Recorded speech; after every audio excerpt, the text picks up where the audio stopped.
नमस्ते, नमस्कार प्यारे दोस्तों, सभी को गुड मॉर्निंग, सभी को राधे राधे और सभी को प्रणाम। कैसे हैं आप सभी? उम्मीद करती हूँ आप लोग बहुत अच्छे होंगे, बहुत ज़बरदस्त, बेहतरीन, बिंदास और एकदम शानदार होंगे। तो मैं भावना भाटी आप सभी प्यारे साथियों का स्वागत करती हूँ आपके अपने प्यारे से परिवार रोजगार विद अंकित एप्लीकेशन पर। जल्दी से आप सभी प्यारे साथी क्लास के साथ जुड़ जाइए और क्लास अब हम लोग फिर अपनी शुरू करने वाले हैं। तो सभी को गुड मॉर्निंग, सभी तक मेरी आवाज़ पहुंच रही है, सभी प्यारे बच्चे मुझे सुन पा रहे हैं।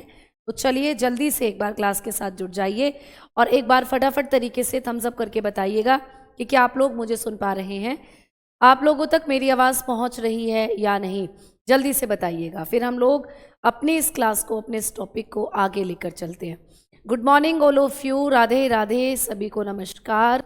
आपके कमेंट्स एक बार थोड़ा सा कर लिया जाए बड़ा और उसके बाद आगे चीज़ों को पढ़ाना कर दिया जाए शुरू, है ना। चलिए, तो good morning, good morning, good morning, ठीक है, क्लियर।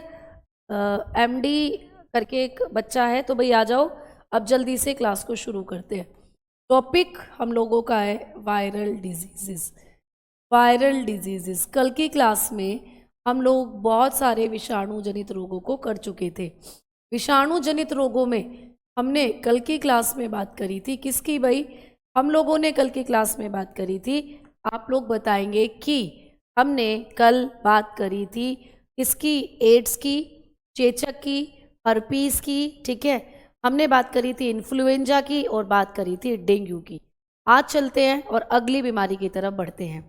आज की हमारी बीमारी होगी भाई रेबीज, ठीक है, रेबीज, जिसको हम लोग हाइड्रोफोबिया के नाम से भी जानते हैं। आज हम विषाणु जनित रोगों में कर रहे होंगे रेबीज। जो रेबीज नाम की बीमारी है इसको कहा जाता है हाइड्रोफोबिया, क्लियर, हाइड्रोफोबिया, हाइड्रोफोबिया। तो कभी भी आपको पूछे कि हाइड्रोफोबिया किस बीमारी को कहते हैं, तो इसी को कहा जाता है हाइड्रोफोबिया, क्योंकि इस बीमारी में व्यक्ति पानी से डरता है, पागल हो जाता है, पानी से डर लगता है, पानी पीता भी नहीं है, और जब पानी नहीं पिएगा तो शरीर में पानी की कमी और दिमाग पर सूजन, जिससे उसकी मृत्यु हो जाती है। डेफिनेटली, निश्चित है, अगर जिसको रेबीज हुआ है उसकी मौत ही होगी फिर, ठीक है। तो देखो, हाइड्रोफोबिया भी कहते हैं इसको, यानी इस बीमारी में क्या होता है? जल से डर, जल से डर लगता है हाइड्रोफोबिया में। Fear of water, clear, fear of water. तो यहाँ पर आपको वाटर यानी पानी से क्या लगता है? डर। तो ये एक पॉइंट भी पूछा जाता है कि कौन सा विषाणु जनित रोग हाइड्रोफोबिया के नाम से जाना जाता है, तो आपने बताया रेबीज। अब बात करते हैं, रेबीज को कई बार ऐसे भी पूछा है कि रेबीज कैसे फैलता है, बैक्टीरिया से, विषाणु से, आनुवांशिक है ना, या आप लोगों को पूछ लेगा शरीर की असंतुलित अभिक्रिया परिस्थितियों के कारण। तो आपने बताया ये रेबीज जो होता है ये वायरस से फैलता है। अब कौन सा वायरस है भाई? रेबीज को करने वाला वायरस आता है लाखों रिब्डो वायरस की कैटेगरी में, ठीक है। तो रिब्डो वायरस हम लोग बताएंगे, रिब्डो वायरस, क्लियर, रिब्डो वायरस ये वायरस होता है जो हमारे अंदर करता है रेबीज। तो रेबीज करता है रिब्डो वायरस, क्लियर, रिब्डो वायरस, रिब्डो विषाणु या रिब्डो वायरस, ये हमारे अंदर कर रहा होता है रेबीज, ठीक है। अब ये जो रिब्डो वायरस होता है ये हमारे शरीर में कैसे पहुंचता है? इस वायरस को हमारे शरीर में पहुंचाने का काम कौन करता है? तो इस बीमारी के लिए भी आपको कारक रिस्पॉन्सिबल होते हैं, यानी कि डेंगू की तरह रेबीज भी एक वेक्टर बोर्न डिजीज है। ये बीमारी भी कारकों के द्वारा ही हमारे शरीर में पहुंचती है, यानी कि जैसे डेंगू के वायरस को, अरबो वायरस को हमारे शरीर में कौन ले जाता है? डेंगू के वायरस को एडीज इजिप्टी यानी टाइगर मॉस्किटो नाम की जो वो होती है मच्छर, वो हमारे शरीर में ले जाती है। वैसे ही आपको यहाँ पर ये जो रिब्डो वायरस है इसको भी हमारे शरीर में ले जाने का काम कौन करता है? आप बताते हो, एक वेक्टर यहाँ पर काम करेंगे, और ये वेक्टर एक नहीं अनेक हो सकते हैं। जैसे आपको कभी भी पूछे कुत्ता, अगर हमें कुत्ता काट ले, अगर हम लोगों को बिल्ली काट ले, ठीक है, अगर हम लोगों को चमगादड़ काट ले, क्लियर, अगर हम लोगों को बंदर काट ले, क्लियर है, अगर हम लोगों को कोई जंगली जानवर काट ले, ठीक है, जंगली जानवर, तो ये सब हमारे अंदर रेबीज के वायरस को पहुंचा सकते हैं। तो आपको कुत्ता बहुत ज़्यादा पूछा जाता है, तो डॉग्स के काटने से, कैट्स हो गई, ठीक है, बिल्लियाँ, बैट्स हो गई, चमगादड़, क्लियर, मोंकीज हो गए, ये भी हमारे अंदर क्या करते हैं, रेबीज। एंड वाइल्ड एनिमल, जंगल में जो आपको जंगली जानवर जैसे भेड़िया हो गया, लोमड़ी हो गई, सियार हो गया, बैकून हो गया, ठीक है, ये सब हमारे अंदर क्या करते हैं, रेबीज करते हैं। इन सब जानवरों की सलाइवा के अंदर, इन सब जानवरों की बेसिकली लार में, इन सब जानवरों की जो सलाइवा होती है ना, उसमें होता है ये वायरस, जो रेबीज को फैलाने वाला वायरस होता है। ठीक है, क्लियर। हाँ, अब देखो, जब हम लोग यहाँ पर बात करेंगे कि ये देखो डोगी है, इस डोगी की लार में, इस डोगी की सलाइवा के अंदर क्या होता है, रेबीज होता है। अब देखो, जब डोगी पागल हो जाता है तो उसकी लार ज़्यादा निकलती है। अब जब लार ज़्यादा निकल रही है तो उस दौरान रेबीज का वायरस ज़्यादा होता है उस लार में, इसीलिए पागल कुत्ते के काटने से तो रेबीज होगा ही होगा। ठीक है, बाकी हम और देखें तो यहाँ पर ये जो जितने भी आपके जानवर नज़र आ रहे हैं, है ना, ये क्या करते हैं, हमारे अंदर करते हैं रेबीज। जैसे कि आपको मैंने बताया ही कि चमगादड़, है ना, शंख, ये इस तरीके की गिलहरी होती है ना, बीवर्स हो जाते हैं, बीवर्स भी इस तरीके के जंगलों में रहते हैं, रैकून होते हैं, ठीक, और ये कयाटी, यानी कि कयाटी मतलब एक तरीके की लोमड़ी होती है, ये फॉक्स, ये भी एक तरीके की लोमड़ी है, बंदर हो गया, तो इन सबके काटने से रेबीज होगा ही होगा आप लोगों को, है ना। और रेबीज के बारे में ये भी पूछा जाता है कि रेबीज डे कब बनाया जाता है, तो याद रखना सितंबर 28 को बनाया जाता है रेबीज डे, सितंबर 28, ठीक है। तो 28 सितंबर को हम rabies day, world rabies day बनाते हैं। इस दौरान, इस दिन के दिन हम क्या करते हैं कि रेबीज के प्रति जागरूकता फैलाते हैं लोगों में, कि जो बाहर स्ट्रीट डॉग या जानवर घूम रहे हैं उनसे दूर रहो, या उन घर के अंदर जो जानवर है उनको वैक्सीनेशन लगवाओ। तो भाई रेबीज की वैक्सीनेशन जानवरों को भी लगती है, और जब ये जानवर किसी इंसान को काट लेते हैं उनको भी लगती है। ठीक है, क्लियर। तो अब यहाँ पर understood very little Hindi, so please try to understand ma'am. West Bengal से, बेटा देखो, जब मैं आपको यहाँ पर चीज़ें समझा रही होती हूँ या कोई भी लाइन लिख रही होती हूँ, तो आई रिपीटेड इन इंग्लिश, मैं उसको रिपीट भी करती हूँ इंग्लिश के अंदर। तो इसकी यही एक शॉर्ट आउट कर सकते हैं इस प्रॉब्लम को, है ना। This is the only way to sort out this problem, कि आप लिसन करें, मुझे अच्छे से सुने, कि जब मैं आपको हिंदी में कोई सेंटेंस लिख रही हूँ, है ना, when ever I right Hindi, ठीक है, तो I also right in English, तो मैं इंग्लिश भी वहाँ पर लिखती हूँ, ये आप समझ के चलोगे। ठीक है, क्योंकि अगर मैं यहाँ पर स्पीक करूँगी प्रॉरली इंग्लिश के अंदर, तो जो दूसरे हमारे 80% या अगर मैं कहूँ 90% हिंदी का बच्चा है, तो दे कैन नॉट अंडरस्टैंड, वो समझ ही नहीं पाएंगे। ठीक है, तो वो समझ ही नहीं सकते क्या हो पाए हो, क्या बोल रही हूँ मैं, तो इसीलिए थोड़ा सा हिंदी में बोलना ज़रूरी है। तो इसीलिए यहाँ पर आप लोगों ने देखा कि जब हम लोग बात करते हैं रेबीज़ की, तो रेबीज़ एक वेक्टर बोर्न डिजीज़ है, rabies is a vector borne disease, ये कुछ कारकों से फैलती है, एंड देयर आर द कारक, ये क्या है, ये आपके वेक्टर हैं, ये आपके कारक हैं, जैसे कुत्ता, बिल्ली, चमगादड़, बंदर, जंगली और सम वाइल्ड एनिमल्स। चलिए आइए अब आगे बात करते हैं हम लोग कि ये जो रेबीज़ होता है, इसका मैम इन्फेक्टेड पार्ट हमारी बॉडी में क्या होता है, what is the infected area, clear. तो आपको पूछेगा कि इफेक्टेड ऑर्गन कौन सा होता है, या अफेक्टेड सिस्टम कौन सा होता है ना, प्रभावी अंग कौन सा होगा, हमारी बॉडी में कौन सा तंत्र है जो रेबीज़ नाम की बीमारी में प्रभावित होता है। तो हम बताते हैं कि रेबीज नाम की बीमारी में हमारा तंत्रिका तंत्र प्रभावित होता है। ठीक है, our nervous system is affected on in rabies, clear. तो हम लोगों का तंत्रिका तंत्र, है ना, nervous system, nervous system, clear. तो हम लोगों का नर्वस सिस्टम इफेक्टिव होता है इस बीमारी के अंदर, तंत्रिका तंत्र। देखो होता क्या है कि जब ये वायरस हम लोगों को काटता है, मतलब हमारी बॉडी में एंटर करता है, ठीक है, when this virus entered in our body, हमारी बॉडी के अंदर जब ये एंटर करता है, तो आप लोगों के सीएनएस यानी सेंट्रल नर्वस सिस्टम को टारगेट करता है। सेंट्रल नर्वस सिस्टम यानी कि आप लोगों के केंद्रीय तंत्रिका तंत्र को क्या करता है, प्रभावित करता है। केंद्रीय तंत्रिका तंत्र, सेंट्रल नर्वस सिस्टम, इसको ये क्या करता है, इफेक्टिव। इसमें आपका ब्रेन आता है, तो आपके ब्रेन को भी ये क्या करता है, इफेक्टिव। आपके ब्रेन के अंदर एंसेफेलाइटिस, ब्रेन में सूजन आ जाती है, बहुत ज़्यादा सूजन आ जाती है दिमाग में, जिससे दौरे पड़ने लग जाते हैं। और आपकी स्पाइनल कोड, जो आपकी मेरू रज्जु होती है, स्पाइनल कोड, उसको भी खराब कर देता है। तो आप फिर सीधे खड़े होकर चल भी नहीं पाते, ठीक है। आपकी जो मेरू रज्जु होती है उसको भी क्या कर देता है, खराब कर देता है। तो जब कोई आपको ये डॉग वगैरह काटते हैं तो इनकी लार से होता हुआ वायरस आपकी बॉडी में, ब्लड में जाता है, ब्लड से आपकी नर्व में, और नर्व जो सिस्टम है आपका उसको डैमेज करता है। आपकी ये जो रीढ़ की हड्डी, स्पाइनल कोड, इसको भी खराब कर देता है। आप ऐसे मुड़ जाते हो और आपको दौरे पड़ते हैं, और ऐसा बोलते हैं कि हम कुत्ते की तरह फिर चलने लगते हैं। तो मतलब ये होती है ये बीमारी। तो आपके सीएनएस यानी आपके नर्वस सिस्टम को इफेक्टिव करता है जो ये वायरस होता है, ठीक है। अब हम आगे बढ़ते हैं और बात करते हैं कि जो रेबीज़ होता है, रेबीज़ नाम की बीमारी के अंदर अगर हम देखें तो मैम इस बीमारी के लिए वैक्सीनेशन क्या बनाई गई है, इस बीमारी के लिए हमने टीका क्या बनाया है ना। Which vaccination is given in rabies, rabies में कौन सी वैक्सीनेशन हम लोग देते हैं, ठीक है, ये आपको पूछा जाता है। तो रेबीज के अंदर जब हम वैक्सीनेशन देते हैं, उस वैक्सीनेशन का नाम है रेबीज वैक्सीनेशन, ठीक है। तो रेबीज का टीका हम लोग लगाते हैं, रेबीज वैक्सीनेशन।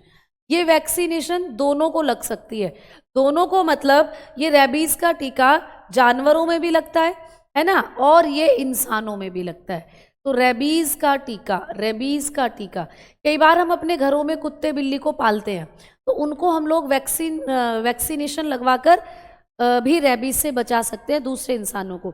अगर कोई कुत्ता है मेरे घर में, मैंने उसको रेबीज की वैक्सीनेशन लगा रखी है, तो उसकी लार में जो वायरस होगा वो मर जाएगा, और जब वो कुत्ता किसी और को काटेगा तो उसको फिर रेबीज नहीं होगा। तो इसीलिए ये वैक्सीनेशन ऐसी है जो एनिमल्स को भी दी जाती है, आपके घर में जो एनिमल्स होते हैं, आपके घर में जो जानवर हैं, उनको भी दी जा सकती है, और ये वैक्सीनेशन ह्यूमन यानी इंसानों को भी दी जा सकती है, मानव को भी दी जा सकती है। मानव को ये वैक्सीनेशन दी जाती है तब जब उसको कोई जानवर काट लेगा उसके 24 घंटे के अंदर। जैसे किसी को कुत्ते ने काट लिया तो 24 घंटे के अंदर आपको ये वैक्सीनेशन लगवानी पड़ेगी, नहीं लगवाई तो पूरी बॉडी में इन्फेक्शन फैल जाएगा, फिर उसके बाद कुछ नहीं हो सकता। अगर उस कुत्ते की लार में रेबीज था तो फिर वो आपकी बॉडी, पूरी बॉडी को इन्फेक्टेड कर देगा, ठीक है। तो रेबीज वैक्सीनेशन लगवाई जाती है। अच्छा, इस वैक्सीनेशन को किसने डिस्कवर किया था, इस वैक्सीनेशन को किसने खोजा था, ये पूछा जाता है, या इस वैक्सीनेशन को किसने इन्वेंट किया था, है ना, who invented the rabies vaccination. तो हम बताते हैं लुईस पाश्चर, ठीक है। ये बहुत अच्छा क्वेश्चन है, लुईस पाश्चर। तो Louis Pasteur was invented the rabies vaccination. तो हम लोग बताते हैं कि लुईस पाश्चर नाम के साइंटिस्ट ने, लुईस पाश्चर, इन्होंने क्या किया था, रेबीज वैक्सीनेशन को इन्वेंटेड किया था, रेबीज का टीका बनाया था लुईस पाश्चर ने, ठीक है। समझ में आ गई बात, है ना। सिर्फ मैराथन ही अटेंड करेंगे मैम, कब से होगी बेटा, जब होगी आपको बता दिया जाएगा, ठीक। तो चलो अब चलते हैं आगे। तो रेबीज के बारे में इतने मेन पॉइंट्स आप लोगों को पढ़ने हैं। अब मैं बढ़ रही हूँ अगली बीमारी की तरफ, ठीक है। अब वायरस से होने वाली अगली बीमारी कौन सी है भाई, तो अब हम लोग बात करेंगे किसकी, जैसे रेबीज था, हर्पीस हमने कर लिया, डेंगू हमने कर लिया, रेबीज हमने कर लिया। अब बात कर लेते हैं किसकी, तो अब हम लोग बात कर लेते हैं, ए चाचा इन्हें डांटो खरे गाल पे, मतलब गलसुआ रोग, गलसुआ, ट्रिक के अकॉर्डिंगली चल रहे हैं, तो गलसुआ जिसको कहते हैं हम लोग मम्स। अब हम लोग बात कर रहे हैं एक और बीमारी की जिसको कहते हैं मम्स, ठीक है। तो मम्स भी कैसे होता है, तो आपको पूछा जाएगा, तो मम्स भी हम लोग बताकर चलते हैं, ये भी वायरस के कारण होने वाली बीमारी है। It is also causes bye infection of virus, ये भी वायरस से होता है मम्स, ठीक है। और मम्स को हम लोग क्या कहते हैं, इसको हम लोग कनफेड़ा रोग भी कहते हैं बेटा, कनफेड़ा, क्लियर। हिंदी में अगर हम लोग बात करें तो इसी को, गलसुआ को ही कनफेड़ा भी कहते हैं। इसमें आपके गाल ऐसे मोटे हो जाते हैं, सूज जाते हैं, है ना, आपकी जो सैलिवरी ग्लैंड है, लार ग्रंथियाँ, उनमें सूजन आ जाती है, तो ये भी वायरस के कारण होता है। And which virus causes mumps, तो बताओगे पैरामिक्सो, पैरामिक्सो वायरस, ठीक है, पैरामिक्सो वायरस। तो पैरामिक्सो वायरस होता है जो हमारे अंदर इस बीमारी को करता है, पैरामिक्सो विषाणु, ये विषाणु हमारे अंदर करता है मम्प्स नाम की बीमारी। और मैम ये विषाणु कहाँ रहता है? तो ये एयरबोर्न, ये गंदे पानी में रहता है दोस्त, ठीक है। ये कहाँ रहता है? ये इम्प्योर वाटर के अंदर रहने वाला वायरस है। तो दूषित जल के द्वारा ये बीमारी हमारे अंदर होती है। तो ये कहाँ रहता है दोस्त? दूषित जल में रहता है, ठीक है, यानी इम्प्योर वाटर। यानी ये आपके अंदर कैसे पहुंचता है? जब आप गंदे पानी को पीते हैं तो गंदे पानी से ये वायरस आपके शरीर में पहुंचता है, ठीक है। अब चलते हैं आगे और बात करते हैं कि मैम मम्स के लक्षण क्या, या मम्स का प्रभावी अंग क्या होता है, ये आपको पूछा जाता है। इस बीमारी का प्रभावी अंग क्या होता है? एफेक्टिव ऑर्गन कौन सा होगा, है ना, एफेक्टिव ऑर्गन। क्लियर? तो आप लोग बताते हैं कि इस बीमारी में जो हम लोगों का एफेक्टिव ऑर्गन होता है ना, ये होती हैं आपकी सैलिवरी ग्लैंड। क्लियर? ये होती हैं दोस्तों आप लोगों की लार ग्रंथियाँ, लार ग्रंथि। क्लियर? तो salivary glands are affected in mumps, लार ग्रंथियाँ, जिसको आप लोग क्या कहते हैं? सैलिवरी ग्लैंड, है ना। And you have 3 types of salivary gland. आपके पास 3 प्रकार की लार ग्रंथियाँ होती हैं दोस्तों, है ना। तो लार ग्रंथियाँ यहाँ पर प्रभावित होती हैं, और लार ग्रंथियाँ जो हैं, खसरा भी पढ़ाऊंगी, अभी पढ़ा दूंगी खसरा, ठीक है। हाँ, गाल पर टेप चिपका देते हैं जिससे कि ज़्यादा आपका ये एरिया फूले ना, थोड़ा सा प्रेस कर देते हैं टेप चिपका कर, ठीक है। हाँ, गलसुआ रोग में बिल्कुल। तो इसमें हमारी सैलिवरी ग्लैंड्स इफेक्टिव होती हैं। क्लियर? और कौन सी salivary gland? Because we have 3 type salivary gland. हमारे पास 3 प्रकार की लार ग्रंथियाँ होती हैं। एक होती है पैरोटिड, है ना, एक होती है आपकी सबलिंगुअल, एक होती है मैंडिब्यूलर। तो मतलब इन तीनों में से कौन सी लार ग्रंथि प्रभावित होती है? तो आप बताते हो पैरोटिड। ये भी पूछ सकता है, which salivary glands are affected in mumps, तो आप बताते हो पैरोटिड ग्लैंड। इसमें हमारी पैरोटिड ग्लैंड जो होती है, अधोकर्ण कहते हैं जिसको, कान के पीछे से जो निकलती हैं, सबसे बड़ी लार ग्रंथियां हैं ये। तो यही आपकी क्या होती हैं? प्रभावित होती हैं इस बीमारी के अंदर, ठीक है। क्लियर? इस बीमारी के अगर हम लोग सिम्टम्स की बात करते हैं, तो भाई इस डिजीज के अंदर हम लोगों का जो मम्स होता है, इसमें हमारे जो एरियाज होते हैं गाल के आसपास, जो पैरोटिड ग्लैंड है, ये स्वेल कर जाती है। देखो इस तरीके से ऐसे मोटा हो जाता है हमारा गाल, ठीक है। हमें मसल्स में पेन होता है, सर दर्द होता है, फीवर आता है। ये सिम्टम्स नहीं पूछे जाते, सिर्फ ये याद रखना कि आपकी जो लार ग्रंथि है उसमें सूजन आ जाती है, स्वेलन ग्लैंड्स, यानी कि लार ग्रंथि में सूजन, आपकी लार ग्रंथि सूज जाती है, ठीक है। तो वो सूजेगी तो आपका जो गला है या आपका जो ये वाला एरिया है ये फूल जाता है, ये होता है बेटा। रेबीज में आदमी कुत्ते की तरह क्यों भौंकता है? क्योंकि भाई उसको कुत्ते ने काटा है और ये वायरस कुत्तों के अंदर ही रहता है, इसीलिए रेबीज में भी आदमी जो होता है उसमें सिम्टम्स आ जाते हैं कुत्ते के जैसे, पागल डोगी के जैसे, ठीक है। अब हमने कुत्ता ही देखा है इसलिए कुत्ते के जैसे आते हैं। मान लीजिए उसको किसी चमगादड़ ने काट लिया तो कुछ कुछ सिम्टम्स उसमें चमगादड़ के जैसे भी आ सकते हैं। तो ये वायरस है, तो इस वायरस का नेचर है ये ऐसा, तो ये पागल बना देता है व्यक्ति को, ठीक है। क्लियर? मैम सैलिवरी ग्लैंड होती कितनी है? 3 होती हैं बेटा। पाचन वाले चैप्टर में आप पढ़ोगे, डाइजेस्टिव सिस्टम में, ये शायद मैंने आपको करा दिया है तो उसमें आपने पढ़ा होगा। एक होती है आप लोगों की अधोकर्ण, एक होती है अधोजिह्वा, और एक होती है आपकी जबड़े की ग्रंथि। तो ये होती हैं 3, ठीक है। तो ये होता है आपका मम्स। अब मम्स में हम लोग बात करें कि कौन सी वैक्सीनेशन दी जाती है, कौन सा टीका लगाया जाता है बच्चों को। तो जब हम लोग टीके की बात करते हैं, वैक्सीनेशन की जब हम लोग बात करते हैं, तो इस बीमारी में जो वैक्सीनेशन दी जाती है ये MMRV ये होती है वैक्सीनेशन, MMRV, इसकी फुल फॉर्म हम अभी आगे पढ़ेंगे, MMRV की, ठीक है। क्लियर? गलका माता कहते हैं, हाँ, अलग अलग तरीके से अलग अलग नाम है बेटा इसका, ठीक है। अब आ जाओ, इस बीमारी से आपको इतना पढ़ना है। अब चलते हैं अगली बीमारी की तरफ, खसरा। अगली बीमारी है आज की नंबर 3 डिजीज, ठीक है, नंबर 3 खसरा। नेक्स्ट इज मीजल्स यानी कि खसरा।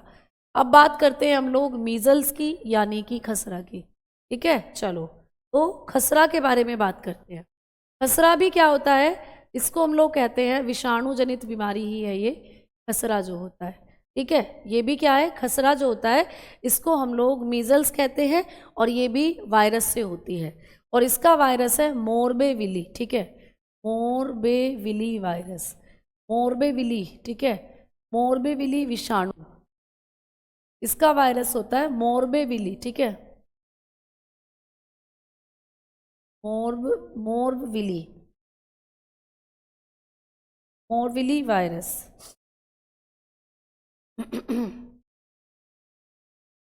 ठीक है, वायरस। तो ये जो मोरबेविली वायरस होता है ये भी एयरबोर्न है, ये भी हवा में रहता है भाई। ये वायरस भी कहाँ रहेगा, हवा के अंदर। ये वायरस भी हमारे अंदर एयर के माध्यम से बॉडी में पहुंचता है, ये हवा के द्वारा हमारी बॉडी के अंदर पहुंचता है। ठीक है, और ये वायरस जो होता है ये आपके कौन से सिस्टम को अफेक्टिव करेगा, तो आपकी जो स्किन होती है, ठीक है, अफेक्टिव ऑर्गन बेसिकली, तो आपकी स्किन पर दाने से निकल आते हैं। तो इसमें क्या होगा, प्रभावी अंग अगर हम लोग देखें इसमें भी आप लोगों का स्किन अफेक्टिव होता है। ठीक है, हमारी स्किन पर छोटे छोटे दाने है ना, त्वचा पर लाल लाल दाने निकल आते हैं, तो स्किन यहाँ पर क्या होती है, अफेक्टिव होती है। स्किन यहाँ पर क्या होती है, अफेक्टिव। ठीक है, देखो आप देखो यहाँ पर जब हम लोग बात करते हैं तो जब हम मीजल्स की बात करेंगे, मीजल्स इस तरीके से ये निकल आती है, आपके शरीर पर छोटे छोटे दाने इसके निकल आते हैं, तो ये होता है दोस्त मीजल्स। ठीक है, तो इस तरीके से ये चीज़ें आपको यहाँ पर पूछी जाएंगी, है ना।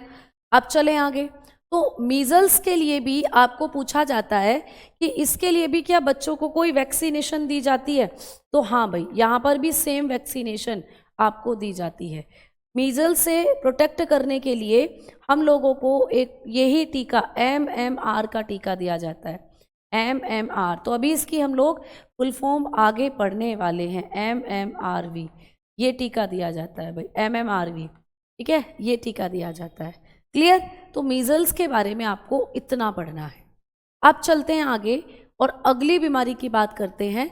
मैं बताऊंगी आपको पहले छोटी माता। ठीक है, हम लोग बात करने वाले हैं किसकी, छोटी माता की। तो next disease is chicken pox, छोटी माता, उसके बाद बाकी कराऊंगी। छोटी माता जिसको हम लोग कहते हैं चिकन पॉक्स। तो चिकन पॉक्स को हम स्मॉल पॉक्स बिल्कुल नहीं कहते, इंग्लिश में हम इसको कहते हैं चिकन पॉक्स और हिंदी में कहते हैं छोटी माता। तो ये भी एक बीमारी है जो वायरस से होती है, तो इससे भी आपको पेपर में क्वेश्चन आते हैं, ये ऑप्शन में ज़्यादा दी जाती है कि भाई निम्नलिखित में से कौन सा रोग विषाणु से होता है, which disease is causes by virus, तो वहाँ ये बहुत ज़्यादा दी हुई होती है। तो आप बताते हो कि ये बीमारी कैसे होती है, वायरस के कारण होती है। ठीक है, अब आगे चलें तो कौन सा वायरस है जो इसको करता है, तो वायरस का नाम है वेरिसेला, वायरस का नाम है वेरिसेला जोस्टर। ठीक है, virus, the name of virus is varicella, varicella zoster, है ना। अच्छा मुझे एक बात बताओ सारे के सारे बच्चे, जो हम लोगों ने छोटी माता पढ़ी, वो पढ़ा था हमने चेचक, तो चेचक को फैलाने वाला वायरस कौन सा था, फटाफट से बताओ सभी दोस्त। चेचक, which virus causes smallpox, which virus causes smallpox, smallpox को करने वाला जो वायरस था वो कौन सा था, जल्दी से बताओ। स्मॉल पॉक्स को करने वाला वायरस, चेचक किस वायरस की वजह से हो रही थी, फटाफट से बताओ।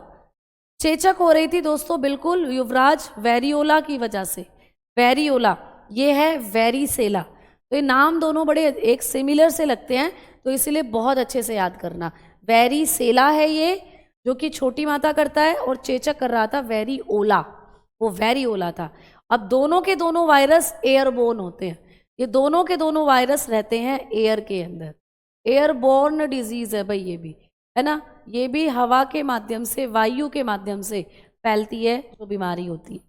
अब इस बीमारी का भी अफेक्टिव ऑर्गन क्या होता है, ऑल्सो स्किन। ठीक है, यहाँ पर भी जो आपका अफेक्टिव ऑर्गन होगा, आपका प्रभावी अंग जो होगा वो क्या होगा, आपकी त्वचा। क्योंकि इस बीमारी में भी त्वचा पर दाने निकलते हैं। तो ये 3 बीमारियां हैं जो एक जैसी होती हैं। सबसे खतरनाक चेचक जो जा चुकी है, दूसरे नंबर पर ये आपकी छोटी माता, और तीसरे नंबर पर खसरा जिसको मीजल्स कहते हैं। इन तीनों बीमारी में ही हमारे शरीर पर दाने निकलते हैं, है ना। तो यहाँ पर भी क्या आपका इफेक्टिव ऑर्गन होता है, हमारी स्किन होती है, हमारी त्वचा होती है। ये ही हमारी स्किन को भी ये बीमारी क्या करती है, अफेक्टिव करती है। तो जब हम इस बीमारी की बात करते हैं तो देखो इस बीमारी में भी क्या होता है, चिकन पॉक्स के अंदर इस तरीके से आपकी बॉडी पर दाने निकल आते हैं, है ना, इस तरीके से। और आपको सर दर्द, बुखार यहाँ भी होता है और दाने आपके शरीर पर निकल आते हैं, है ना। तो ये होती है आपकी चिकन पॉक्स। तो ये भी आपकी चेचक की तरह ही है, लेकिन चेचक के दाने बड़े खतरनाक होते थे। चेचक के दाने इतने मोटे मोटे, उनमें वाइट वाइट फ्लूइड भरा होता था, वो आपकी आंख के अंदर, नाक के अंदर भी निकलते थे, इतने ज़्यादा खतरनाक थे। लेकिन ये आंख और नाक के अंदर नहीं निकलेंगे, थोड़े बहुत चेहरे पर होते हैं, थोड़े बहुत पेट पर और आपकी कमर पर, हाथ पैरों पर ये। लेकिन चेचक के दाने तो नाक के अंदर भी निकलते थे, इतने खतरनाक होती थी वो, और गहराई में होते थे, उनका दाग रह जाता था शरीर पर। इनका दाग नहीं रहता, ये दाने छोटे होते हैं बेसिकली, ठीक है। तो ये होता है, क्लियर। नर्सिंग असिस्टेंट ज्वाइन करने के 5 या 6 ईयर में छोड़ सकते हैं या 15 ईयर में ही। बेटा क्यों छोड़ना है, दुनिया तो नौकरी के लिए इतनी मेहनत करती है, आपको क्यों छोड़ रहा है, छोड़ना क्यों है ये बताओ। ये तो परमानेंट जॉब है, आर्यन, ठीक है, चलो आओ। बाकी हाँ, वहाँ पर कुछ कंडीशंस होंगी, अगर आप छोड़ोगे तो आपके लिए कुछ कंडीशंस रखी जाएंगी, ठीक है। चलो अब आगे बात करते हैं हम लोग। अब बात करेंगे कि इसका भी प्रभावी अंग ये हो गया, इसके लिए भी कौन सी वैक्सीनेशन दी जाती है। तो जब हम इसकी भी वैक्सीनेशन की बात करते हैं, जब हम लोग इसके भी टीके की बात करते हैं, इसका जो टीका होता है वो होता है, आप बताते हो, MMR, सेम टीका, ठीक है। तो यहाँ भी MMRV का टीका लगाया जाता है। अब मैं इस टीके की आपको फुल फॉर्म बताऊंगी, MMRV का टीका, इसकी फुल फॉर्म, ठीक है। नहीं भाई अमित, यहाँ पर नहीं हो रही है बफरिंग, तो बिल्कुल नहीं हो रही है, ठीक है ना, बफरिंग बिल्कुल नहीं हो रही है। चलो आओ, अब बात करते हैं हम लोग किसकी, MMRV की। MMRV यानी कि ये आपका जो वैक्सीनेशन है, इसकी फुल फॉर्म क्या होती है, what is the full form of MMRV, है ना। मैं इसको थोड़ा और क्लोज करके लिखती हूँ, इससे मैं इजीली लिख सकूँ। तो MMRV, ठीक है, तो थोड़ा सा दूर दूर करके लिख दिया मैंने, क्लोज करके तो पहले लिखा हुआ था। अब देखो M का मतलब क्या होता है, इसका मतलब है मीजल्स, मीन्स खसरा। ये वैक्सीनेशन आपको खसरे में भी लगती है, ठीक है। मैम सेकंड M का क्या मतलब है, सेकंड M जो है इसका मतलब होता है मम्स, क्लियर, मम्स, यानी कि ये गलसुआ रोग में भी लगती है, गलसुआ, ठीक है, ये गलसुआ रोग में भी लगती है, मम्स में भी, है ना। And R, what is the meaning of R, rubella. Rubella भी एक बीमारी होती है इन्हीं की तरह, ठीक है, रूबेला, तो इसके लिए भी लगाई जाती है वैक्सीनेशन। और लास्ट, ठीक है, एट लास्ट V का मतलब होता है वेरीसेला, ठीक है, वेरीसेला, जो कि अभी अभी मैंने बताया था, वेरीसेला किसके लिए लगता है, छोटी माता के लिए लगता है। ये वायरस है छोटी माता का, तो मतलब ये छोटी माता से भी बचाता है, वेरीसेला। इस तरीके से इस वैक्सीनेशन की ये हो जाती है फुल फॉर्म, ठीक है। जतिन जी भाई बहुत बहुत शुक्रिया, है ना, बहुत बहुत शुक्रिया। बेटा एक बार एप्लीकेशन में आप देख सकते हो, शायद मैंने बोन वाला चैप्टर आपको करवा दिया है, ठीक। चलो तो हैं, जल्दी से बताओ। अब यहाँ पर ये टीके की हो जाती है फुल फॉर्म। अब चलते हैं हम लोग आगे की तरफ, और अब हम लोग बढ़ते हैं वायरस से होने वाली नेक्स्ट डिजीज की तरफ, ठीक है। वायरस से होने वाली नेक्स्ट डिजीज कौन सी होगी, अब इस बारे में अब हम लोग चर्चा करते हैं। तो वायरस से होने वाली जो अगली बीमारी है वो है, प्यारे दोस्तों, हम लोग बात करेंगे अब इसकी हेपेटाइटिस की, ठीक है, हेपेटाइटिस, हेपेटाइटिस, हेपेटाइटिस। अच्छा, ये जो हेपेटाइटिस नाम की बीमारी होती है, हेपेटाइटिस, तो ये जो हेपेटाइटिस होता है, इससे आपको, इसको हम लोग पीलिया बोलते हैं बेसिकली, हेपेटाइटिस को हिंदी में, फिर आप कंफ्यूज हो जाओगे, तो मैं इसको लिख रही हूँ पीलिया, ठीक है। तो इसको क्या बोलते हैं? पीलिया, हेपेटाइटिस यानी कि पीलिया, है ना।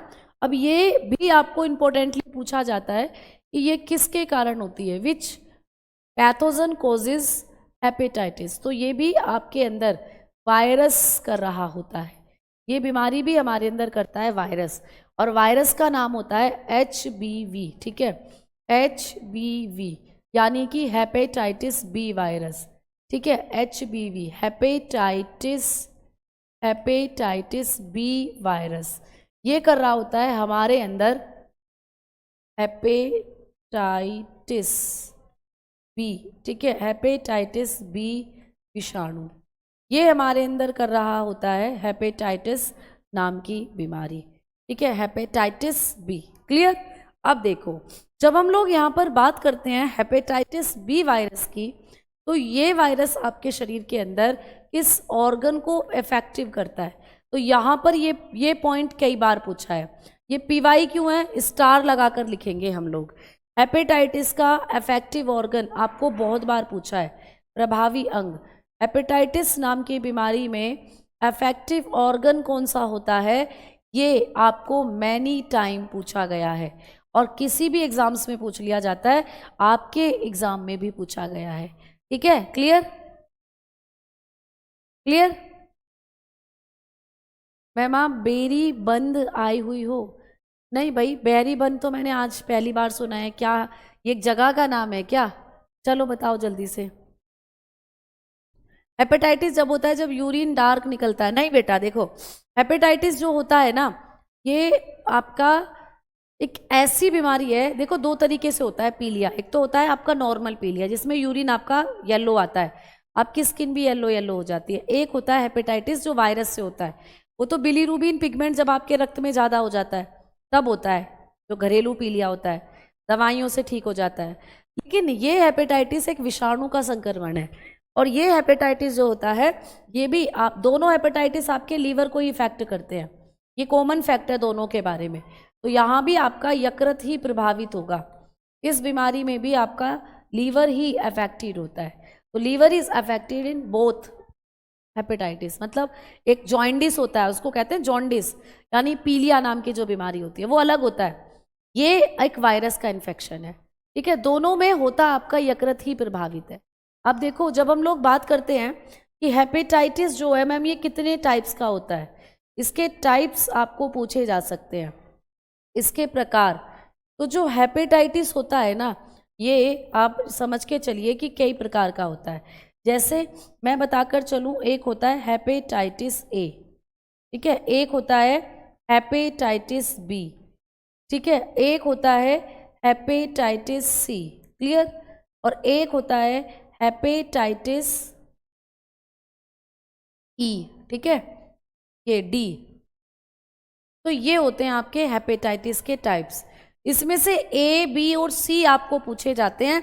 हेपेटाइटिस डी जो है अभी इसके बारे में कोई ऐसे रिजल्ट आए नहीं है जो इसके बारे में आपको बताया जाए, ठीक है, जिसके बारे में आपको बताया जाए। क्लियर? कोटपुतली राजस्थान है जी ये जगह? अच्छा नहीं बेटा, मैं राजस्थान में सिर्फ जयपुर ही गई हूँ और नहीं गई हूँ कहीं भी, ठीक है, बेसिकली। चलो आ जाओ, है ना। अब चलते हैं आगे। अब यहाँ से जो हेपेटाइटिस ए है, जब हम लोग बात करते हैं किसकी, हेपेटाइटिस ए की, जब हम लोग बात करते हैं हेपेटाइटिस ए, तो ये एक साधारण संक्रमण होता है, ये एक साधारण संक्रमण है।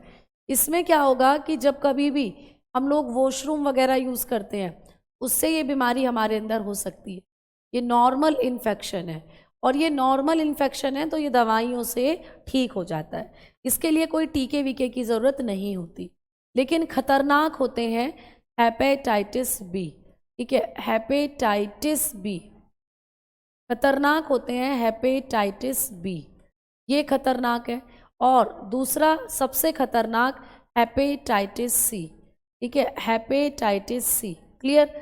हेपेटाइटिस बी क्यों ज़्यादा खतरनाक नहीं है? क्योंकि इसके लिए वैक्सीनेशन बन गई है, इसके लिए टीका बन जाता है, इसके लिए टीका है तो इसके लिए रोकथाम कर सकता है। वैक्सीनेशन है हेपेटाइटिस बी वैक्सीनेशन, ठीक है। तो हेपेटाइटिस बी यहाँ पर वैक्सीनेशन आपको लगा दी जाती है, हेपेटाइटिस बी का टीका लगा दिया जाता है। तो यहाँ पर टीके का नाम आपको पूछे तो आपने कहा हेपेटाइटिस बी का टीका लगा दिया जाता है। लेकिन मैम सी जो होता है ना, हेपेटाइटिस सी, ये खतरनाक है क्योंकि इसके लिए अभी तक कोई टीका नहीं बना। तो ये क्वेश्चन आता है कि किस हेपेटाइटिस के लिए, है ना, कोई टीका नहीं बना है, तो आप बताते हो कि कोई टीका नहीं है, इसके लिए कोई टीका नहीं है, नो वैक्सीनेशन, ठीक है, इसके लिए कोई वैक्सीनेशन नहीं है।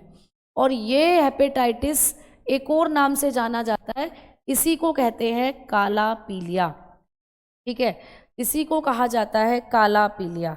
तो पेपर में आएगा कि किस हेपेटाइटिस को काला पीलिया कहते हैं, तो आप बताते हो इसको कहा जाता है known as black hepatitis, known as black hepatitis, है ना। तो it is also called black hepatitis, इसको काला पीलिया कहते हैं क्योंकि इसमें हमारा शरीर तेजी से अपनी आरबीसी को ख़त्म कर देता है और हमारा लीवर तेजी से डैमेज होता है।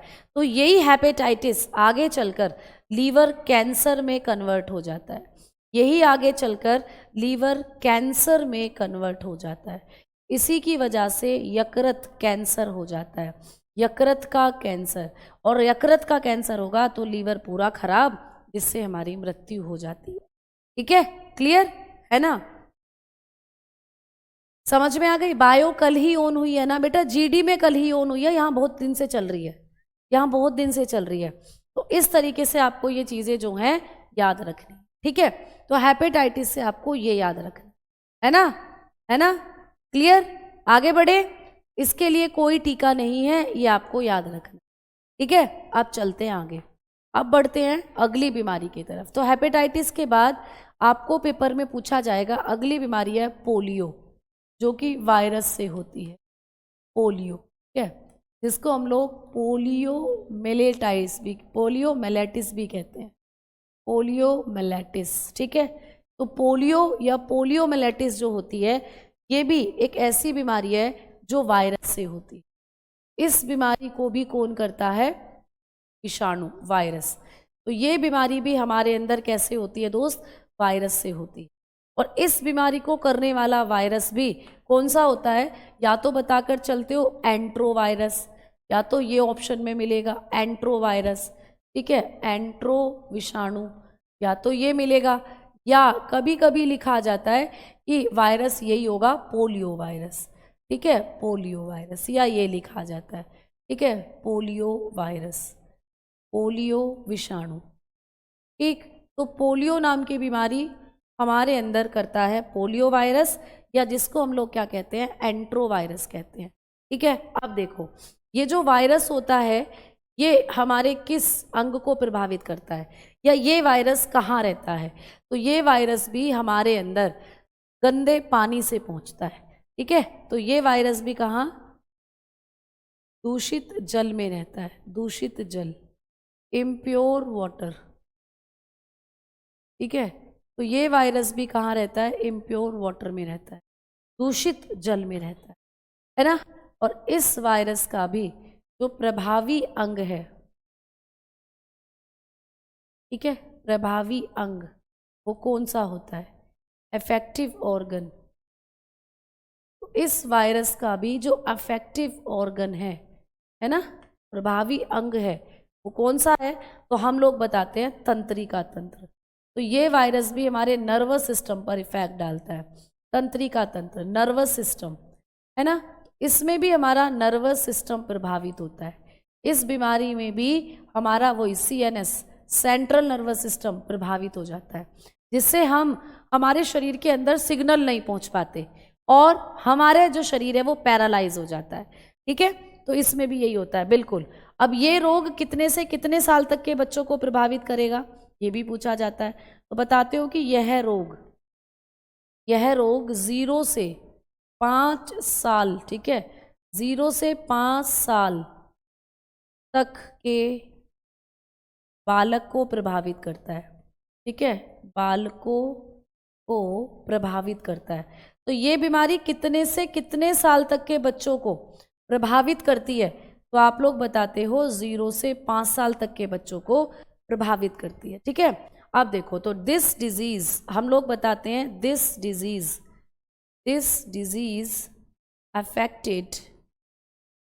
affected from 0 to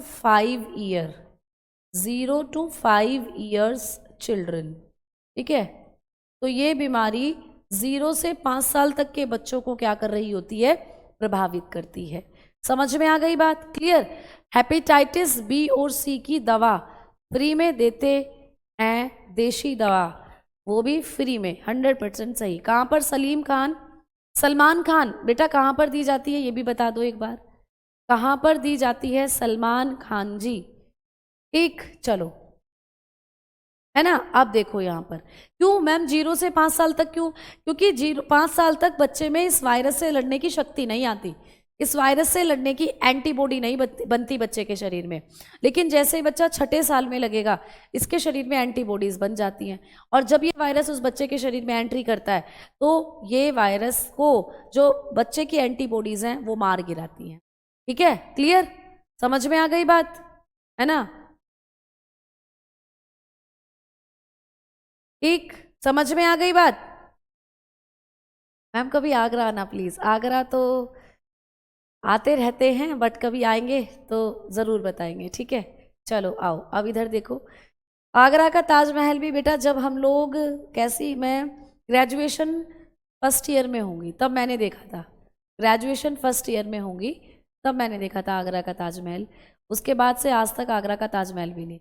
अब तो देखो लाइफ ऐसी हो गई है कि आप लोगों के लिए डेडिकेटेड है पूरी लाइफ, है ना। कोई शादी का कोई फंक्शन ऐसा होता है कि संडे में पड़ रहा है या रात में है तो अटेंड कर लेते हैं, वरना दिन में अगर कोई फंक्शन पड़ रहा है तो वो भी अटेंड नहीं होता। अब तो लाइफ ऐसी है कि बच्चों के लिए डेडिकेटेड है, बस क्लास लिए जाओ और बच्चों के एग्ज़ाम क्लियर कराए जाओ, सिलेक्शन दिए जाओ, बाकी अब कहीं घूमना फिरना कहीं नहीं है। आप यकीन नहीं मानोगे, मुझे RWA में 5 साल हो चुके हैं और 5 साल से मैं आज तक कहीं घूमने नहीं गई हूँ। मेरी दिल इच्छा होती है कि मैं जाऊँ, यहाँ पर जाऊँ, वहाँ, कम से कम भारत में मैं कभी कश्मीर घूमना चाहती हूँ। मेरी फैमिली के हर लोग गर्मियों की छुट्टियों में कोई कश्मीर जा रहा है, कोई सर्दियों में राजस्थान जा रहा है, कोई असम जा रहा है, मतलब जगह जगह। लेकिन मैं एक ऐसी अकेली बंदी जो कहीं नहीं जा पाती, यहीं रह जाती हूँ। मैं सिर्फ अपने गांव तक तो हो आती हूँ, संडे की छुट्टी होती है तो चलो गांव तक हो आए, लेकिन उससे आगे कहीं कोई घूमना मेरा नहीं होता। या आप लोगों के कभी मीटअप हो जाते हैं तो उस मीटअप में चले जाते हैं, बाकी और कहीं कहीं जाना नहीं होता। तो बच्चे कहते हैं यहाँ हो वहाँ हो, तो बेटा कैसे जाए, क्लासेस होती हैं दिन भर, ठीक है। चलो, क्लासेस की छुट्टी कर नहीं सकते क्योंकि आप लोगों का भी नुकसान होता है उसमें। तो ये 0 से 5 साल तक के बच्चों को होती है बीमारी, ठीक है। चलो अब चलते हैं आगे कि मैम पोलियो रोग जो होता है, इस पोलियो रोग की अगर हम लोग बात करते हैं तो इससे बचाव के लिए कौन सा टीका दिया जाता है, कौन सी वैक्सीनेशन दी जाती है, कौन सी वैक्सीनेशन दी जाती है? तो पोलियो से बचाव के लिए जो टीका दिया जाता है ये है बेटा, 2 टीके हैं ये, ठीक है। पोलियो से बचाव के लिए 2 टीके हैं जो आपको पूछे जाते हैं। एक होता है OPV जिसको कहते हैं oral polio vaccination. Oral polio vaccination मतलब ऐसी दवाई जो मुंह से पिलाई जाती है, ठीक है। तो इसको हम लोग क्या कहते हैं? ओरल पोलियो टीका। मतलब कि ये दवाई आपको 2 बूंद जिंदगी की आपने पी होगी ना, पिलाने के लिए आती हैं 5 साल तक, है ना, ठीक है। एक बार सिलेक्शन हो जाए बस फिर क्या होगा, बहुत बढ़िया सिलेक्शन हो जाएगा बेटा। चलो, जब नौकरी मिलेगी तो क्या होगा, पाँव में बूट होगा, है ना, बदन पे सूट होगा और हाथों में गोरी का हाथ होगा, है? ये कह रहे हैं ये कि एक बार नौकरी लग जाए बस, ठीक। चलो, गुजरों का बड़ा नाम है मैम आप, अच्छा, ये तो भाई आप लोगों की कृपा है, आप लोगों का एक तरीके से सपोर्ट है और कुछ भी नहीं है। ओपीवी जो होती है बेटा, ओरल पोलियो वैक्सीनेशन, बिल्कुल।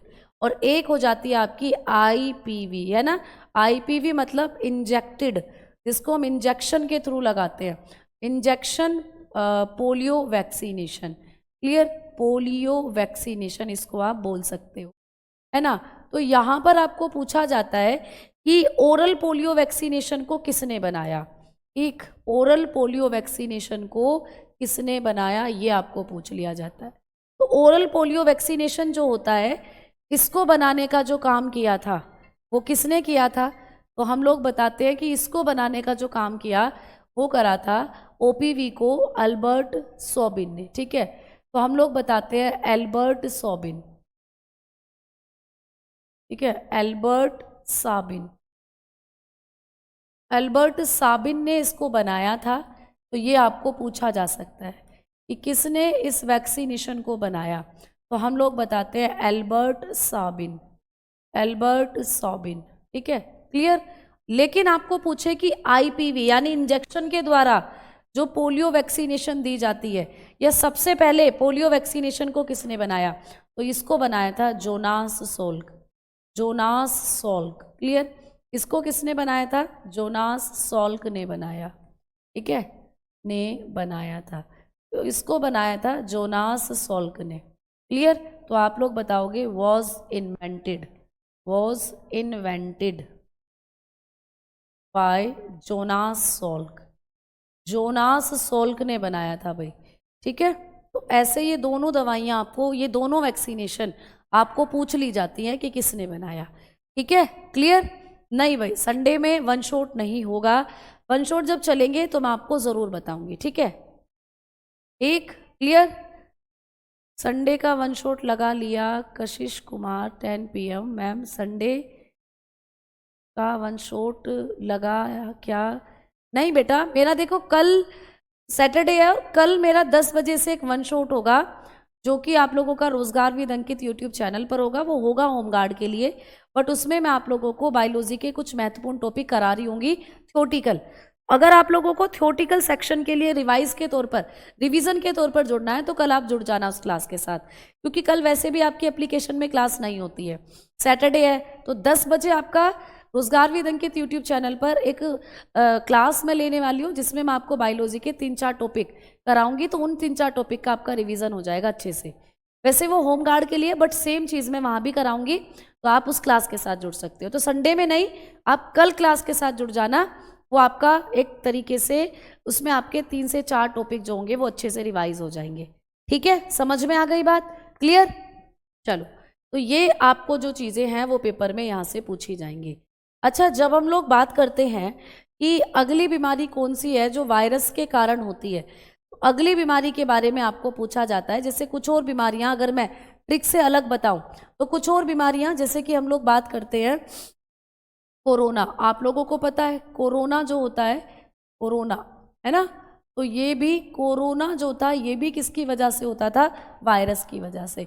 तो ये बीमारियां तो मैंने ट्रिक से बताई थी अभी तक आपको, ये ऐसी बीमारियां हैं जो ट्रिक से अलग होती है। कोरोना तो सभी बच्चों को पता है कि कोरोना जो है ये भी हमारे अंदर किसकी वजह से होता है, विषाणु की वजह से। वायरस, कौन सा वायरस है जो करता है, तो हम लोग बताते हैं ये वायरस है आप लोगों का सार्स CoV। ठीक है, यानी कि सार्स का मतलब होता है सर्व एक्यूट रेस्पिरेटरी सिंड्रोम, इसकी फुल फॉर्म तो सीवियर आप लोग बताकर चलते हो। ठीक है, सर्व एक्यूट रेस्पिरेटरी, क्योंकि इसमें हमारे फेफड़े प्रभावित होते हैं, रेस्पिरेटरी सिंड्रोम। ठीक है, तो ये होती है भाई इस वायरस की फुल फॉर्म। और CoV का मतलब होता है कोविड, इसको बोल ही देते हैं। तो सर्व एक्यूट रेस्पिरेटरी सिंड्रोम, यही आएगी हिंदी में, यही आएगी इंग्लिश में लिखी हुई इसी तरीके से। तो ये इस वायरस की फुल फॉर्म है। अच्छा, ये जो कोरोना वायरस है इसका प्रभावी अंग आपको कभी पूछ लिया जाए, इस बीमारी का प्रभावी अंग कौन सा होता है, इफेक्टिव ऑर्गन। जैसे आप लोग अब नर्सिंग असिस्टेंट में अगर आप ज्वाइन करोगे, तो अब जब कभी भी कोई महामारी आएगी उस महामारी से आपको पेशेंट्स को बचाना या उनकी सेवा करना, उनकी सुरक्षा करना, ये आपका कर्तव्य होगा। तो इस दौरान जैसे आपका ये आया था कोरोना, तो पूरी इंडियन आर्मी की टीम, पूरे गवर्नमेंट डॉक्टर्स, उन सबकी ड्यूटी लगी हुई थी पेशेंट्स को ट्रीट कराने में, उनका इलाज करने में। तो वैसे ही ये ऐसी कुछ बीमारियां होती हैं जो आपको बहुत अच्छे से याद रखनी है। तो इनका प्रभावी अंग क्या था दोस्त? फेफड़े। इनका प्रभावी अंग क्या थे? आप लोगों के लंग्स। क्योंकि आपको पता है वो मंजर आप नहीं भूल सकते जब सिलेंडर, ऑक्सीजन के सिलेंडर्स की कमी हो रही थी। अभी तो एलपीजी के सिलेंडर्स की कमी हो रही है, अभी तो एलपीजी लिक्विफाइड पेट्रोलियम गैस जो है उसकी कमी हो रही है। ईरान में युद्ध चल रहा है इजराइल में उस वजह से। लेकिन यहाँ पर जब ये कोरोना आया था तो विश्व भर में ऑक्सीजन की कमी हो गई थी, ऑक्सीजन के सिलेंडर्स खत्म, क्योंकि फेफड़ों जो लंग्स जो थे वो अच्छे से काम नहीं कर पा रहे थे। ठीक है, इस वजह से। चलो अब चलते हैं आगे और बात करते हैं कि इस बीमारी के लिए कौन सा टीका दिया गया था। भाई टीके भी बनवाए थे, आप लोगों को भी लगे होंगे, वैक्सीनेशन लगी थी, जल्दबाजी में वैक्सीनेशन बनाई गई, जिनके साइड इफ़ेक्ट्स आज हमें देखने को मिल रहे हैं, हार्ट फेल वगैरह हो रहे हैं। तो एक तो आपने पढ़ी थी कोविशील्ड नाम की वैक्सीनेशन थी, कोविशील्ड। ठीक है, तो एक तो कौन सी वैक्सीनेशन थी? कोविशील्ड। कोविशील्ड नाम की वैक्सीनेशन लगी थी, कोविशील्ड। ठीक है, और एक क्या थी? कोवैक्सीन। एक थी कोवैक्सीन, एक कोवैक्सीन लगी थी। ठीक है, कोवैक्सीन। तो ये दो वैक्सीनेशन थी जो भारत में लोगों को लगाई गई थी, कोविशील्ड और कोवैक्सीन। ठीक है ना, कोरोना के बारे में इतना आपको पढ़ना है। अब चलते हैं एक और बीमारी की तरफ जो कि वायरस के कारण हमारे अंदर होती है। अगली बीमारी कौन सी है? तो चिकन पॉक्स। कभी भी आपको, सॉरी, चिकनगुनिया। ठीक है, चिकनगुनिया, तो ये भी कभी पूछी जाए ये कैसे होता है, तो चिकनगुनिया जो है, चिकनगुनिया, ये भी हमारे अंदर होता है वायरस के कारण। चिकनगुनिया, चिकनगुनिया जो होता है ये आपके अंदर एक ऐसी बीमारी है जो कि वायरस के कारण ही होती है। ठीक है, वायरस, क्लियर, विषाणु के कारण ही ये बीमारी हमारे अंदर होती है। ठीक है, अब इसका वायरस तो नहीं पूछा जाता आपको, लेकिन ये बीमारी एक वेक्टर बोर्न डिजीज है, ये भी पूछ लिया जाता है। तो इस बीमारी का कारक क्या है? ये बीमारी हमारे अंदर कौन लेकर जाता है? इस जो चिकनगुनिया का वायरस है इसको कौन लेकर जाता है हमारे अंदर? तो इस वायरस को हमारे अंदर मच्छर लेकर जाता है, और मच्छर का नाम वही है मादा एडीज, जो कि डेंगू कर रही थी। तो मादा एडीज इजिप्टी मच्छर इस वायरस को, चिकनगुनिया वायरस को हमारे अंदर लेकर जाती है। ठीक है, तो इस वायरस को, चिकनगुनिया करने वाले वायरस को हमारे अंदर लेकर जाती है female Aedes aegypti, female Aedes aegypti. इस फीमेल एडीज इजिप्टी को हम लोग क्या कहते हैं? टाइगर मॉस्किटो भी, इजिप्टी। ठीक है, मॉस्किटो, इसको हम लोग क्या कहते हैं? इसको हम लोग टाइगर के नाम से भी जानते हैं, इसे हम लोग टाइगर मॉस्किटो भी कहते हैं, क्योंकि ये चीता की तरह नजर आती है। इसको हम चीता मच्छर भी कहते हैं, चीता। ये जो मच्छर होती है ना, इस पर धारियां धारियां सी होती हैं, और ये देखो इस तरीके से होती है मच्छर, जैसे टाइगर के ऊपर धारियां होती हैं, वैसे ये है आपकी एडीज इजिप्टी मच्छर, इस पर धारियां धारियां होती हैं। तो ये क्या करती है? हमारे अंदर डेंगू भी करती है और चिकनगुनिया भी। डेंगू और चिकनगुनिया के सिम्टम्स सेम से होते हैं, हड्डियों में दर्द होता है, जोड़ों में दर्द होता है। जिनको चिकनगुनिया हुआ था उनके घुटनों में आज भी दर्द रहता है। तो ये आपको पूछा जाता है चिकनगुनिया से। अगर हम लोग आगे बढ़े तो कुछ और बीमारियां हैं जो वायरस के कारण होती है ना। आपको अगर मैं कहूँ कि स्वाइन फ्लू, स्वाइन फ्लू ये कैसे होता है? तो जब हम स्वाइन फ्लू की बात करते हैं, है ना, स्वाइन फ्लू, तो ये भी हमारे अंदर वायरस के कारण होता है।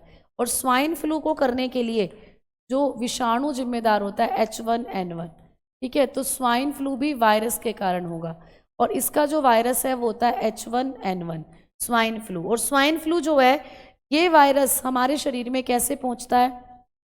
तो हम कहते हैं कि इस बीमारी का भी कारक होते हैं सूअर। तो इस बीमारी को करने के लिए हमारे अंदर जो इस वायरस को पहुंचाते हैं ये होते हैं पिग्स, सूअर। सूअर का कच्चा मांस खाने से, है ना, या सूअर के मल में भी ये वायरस होता है, तो ये भी हमारे अंदर क्या करता है? इन्फेक्शन। और इस बीमारी का भी प्रभावी अंग आपको पूछे इस बीमारी का भी अफेक्टिव ऑर्गन आपको पूछे तो आप लोग बताते हो कि ये बीमारी में भी हम लोगों के फेफड़े प्रभावित होते हैं। अफेक्टिव ऑर्गन कोरोना की तरह यहाँ पर भी हमारे लंग्स इफेक्टिव होते हैं, फेफड़े। तो ये बीमारी भी जैसे कोरोना फैला था उस तरीके से फैली थी, ठीक है। अब एक होता है बर्ड फ्लू, एक होता है दोस्त बर्ड फ्लू, इसके बारे में भी आपको आ जाता है, ठीक है। बर्ड फ्लू ये बर्ड्स में होता है बेसिकली, बट जब ऐसे बर्ड को हम लोग खा लेते हैं तो ये बीमारी हमारे अंदर भी होती है, बर्ड फ्लू। तो बर्ड फ्लू भी एक ऐसी बीमारी है जो कि विषाणु से होती है, जो कि वायरस, पोल्ट्रीज के अंदर होती है ये बीमारी, है ना। जो पोल्ट्रीज होते हैं, हैन वगैरह, उनके अंदर देखने को मिलती है ये बीमारी आपको। हैंस में मुर्गियाँ जो होती हैं उनमें ये बीमारी आपको देखने को मिलती है, पोल्ट्रीज में जो मुर्गियाँ वगैरह होती हैं उनमें। अब ये वायरस से होती है, तो इसका जो वायरस है वो आपको याद रखना है H5N1, इसको कहते हैं हम लोग H5N1।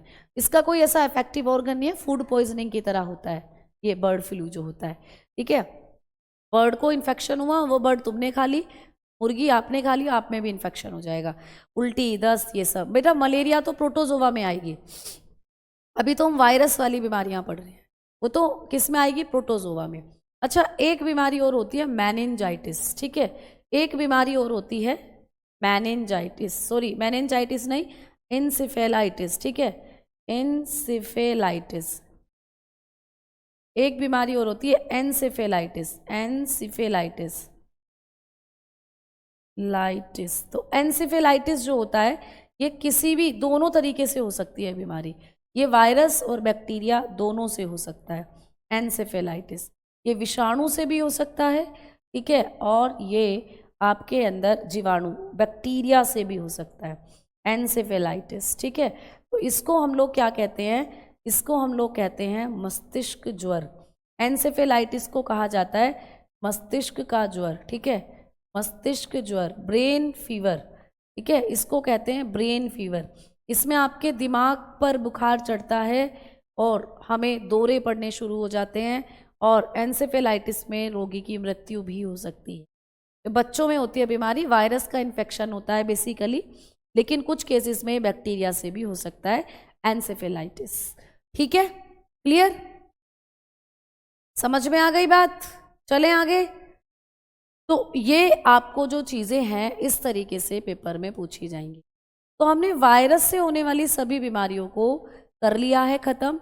अब ये सारी बीमारियां आपको एग्जामिनेशन में आएंगी, तो आप इन सारी बीमारियों से क्वेश्चंस बना पाओगे। अब हम कल की क्लास में क्या करेंगे, कल तो वैसे क्लास नहीं होगी, लेकिन जब हम मंडे की क्लास में चीज़ों को पढ़ेंगे, क्योंकि 10 बजे मैंने आपको कहा है कि कल मेरी 10 बजे रोजगार विद अंकित एप्लीकेशन पर एक क्लास होगी, जिसमें मैं बायोलॉजी के कुछ थ्योरेटिकल चैप्टर्स कराऊंगी। उन चैप्टर्स को आप वहाँ पर रहकर रिवाइज कर सकते हो। तो आपकी कल क्लास नहीं है, इससे अच्छा उस क्लास के साथ जुड़ जाइएगा 10 बजे, ठीक है। अब उसके बाद हम लोग करेंगे कवक जनित रोगों को, कवक जनित रोग मंडे में, कवक जनित, क्लियर। और प्रोटोजोवा से होने वाली बीमारी, प्रोटोजोवा, इसमें आएगा भाई मलेरिया, प्रोटोजोवा जनित रोगों के अंदर प्रोटोजोवल डिजीज, ठीक है।